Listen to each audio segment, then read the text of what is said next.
Sayyidah Zaynab bint Ali alayha salam played a crucial role in the story and the history of the events of Karbala. The beloved sister of Imam Hussein alayhi salatu wasalam, and of course the daughter of both Imam Ali alayhi salam and Sayyidah Fatima salamullah alayha. Of all the things and all the alqab and the titles that she has been given throughout her life, one of the most beautiful ones that I find to be impactful for me is Sharikatul Hussain. I wish sometimes the English language can capture some of the essence of the Arabic language. Sharik, the lexical translation will be the partner of Imam Hussein, but when you think about a partner, I don't know if it can capture truly what Sayyidah Zaynab did for the message of Karbala and ultimately for the deen of Islam itself.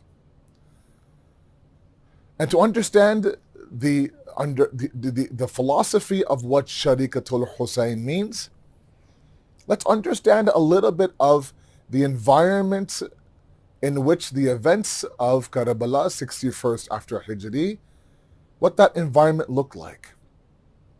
There were the people of Mecca and Medina. Then there were people of Sham. And they were completely different in terms of their vision of Islam, their entry into Islam, their understanding of Yazid being the Khalifa Vakh, that current Khalifa, the current leader of Islam. And history has said that as one group required an awakening from their slumber, another group required this idea of awareness. The people of Mecca and Medina knew exactly who Imam Hussein was. They knew his family, they knew his father, they knew his grandfather, of course. They knew how beloved Imam Hussein was to his grandfather Rasulullah. And sometimes I wonder, how is it possible that only a handful of people were there beside the grandson of the Holy Prophet on the plains of Karbala? There were people who were aware, but they were completely asleep. The sleep of heedlessness. They were ghafil, they were heedless. They turned their back on Imam Hussein. They were in need of an awakening. Then you have the people of Sham. As you know, as history tells us now, that the people of Sham, their entry into the deen of Islam was nothing compared to that of Mecca and Medina. The Meccans and those in the Arabian Peninsula had the honor of being introduced to the deen of Islam by the Holy Prophet. But in Sham, it was Muawiyah, the father of Yazid. When he conquered Shamat at that moment, he was given this governorship, the Khilafah, he was made the Amir and the leader of Sham. He had now, introduced Islam to them, and the Islam that he wanted in terms of the version that he wanted. And so their understanding of the deen was through the lens of Muawiyah, and as we know, just tracing back the generations, where is that connection to Islam that Muawiyah had? And where is that connection that the Holy Prophet had? So the people of Sham were unaware. They required awareness. So if the people of Mecca and Medina required awakening, the people of Sham required awareness. And in the story of Karbala, in the history of this monumental war and battle, we know that the blood of Imam Hussein was that blood that was used to awaken those who were asleep.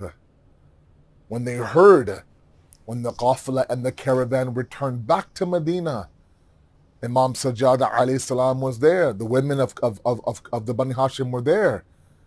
Everyone came running out, and it's said that many men now buried their faces in their hands. Complete and absolute guilt. What have we done? We had an opportunity. Many now were approached by Imam Hussein before his travel to Kufa, but they had some excuse for him. But what about the people of Sham? And this is where the role of Bibi Zaynab now enters the equation. She took the events that happened in some desert land in northern Iraq and took that message through Kufa and all the way to Sham. And in that Sham, in the courtyard of the very Khalifa, delivered this monumental khutbah and sermon to make those people aware of who they were, meaning the Ahlul Bayt, and who he was, meaning their leader. In the process, what does she do? She propagated the message of Imam Hussein. One of the most beautiful lessons that we can emulate from the life of this amazing woman is the message of awareness. What was it that Imam Hussein was trying to survive and trying to revive on the day of Ashura? That's what we need to revive inside of us first. Be the Zaynab of today, inside the Fir'aun of the inside, the Yazid of the soul. Understand that even today now, people are looking for some ray of hope, some escape from their prison, some awareness of what the true path is. And while we are not asked to take the Husseini approach, especially for us living in the West here, we are asked to take the Zaynabi approach. And that's the approach of awareness. That's the approach of propagation. That's the approach of first emulation and then propagation. So in honor of this amazing woman who was truly the Sharik of Hussein in all aspects of it, not only in bloodlines, but also in the message that he left behind the plains of Karbala, we pay tribute tonight to her. We honor her. We promise her that we will emulate her path and ensure that first we understand the mission of your brother and then make all those around you understand as well. Wassalamu alaikum wa rahmatullahi wa barakatuh.